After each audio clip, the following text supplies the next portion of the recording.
Well, like Justin just mentioned, a red flag warning will go into effect later this morning, and the weather conditions, increase the risk of wildfire, like he mentioned as well. 13 Action News reporter Kelsey McFarland shows you what restrictions are in place this season to keep all of us safe. Both in the mountain and the desert area, there is a very high danger level for wildland fires. Hot temperatures, low relative humidity, and wind.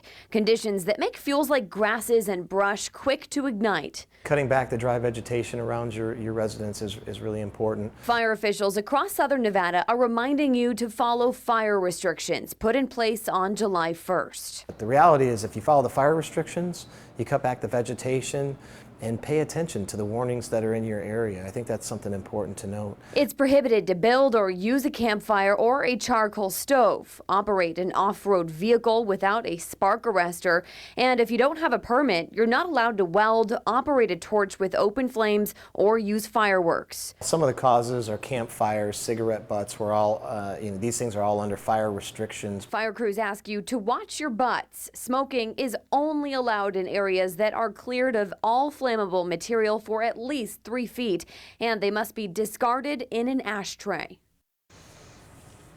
All right, and then we were just chatting about some other things that they get calls about with all this heat. Obviously, we've got the danger of the red flag, but you were saying like medical things. Yeah, sometimes I think people forget that these fire crews are called out to medical calls. They're looking at heat illnesses, heat exhaustion, and dehydration. They say it can be anything from drinking too much coffee to having maybe too much to drink on the strip and not drinking as much water as they think they need. Right. Sure. Yeah. Right. It's a big thing. People think they drink enough water, and then it's like, no, that one glass for the day isn't going to do it. Yeah. Yeah.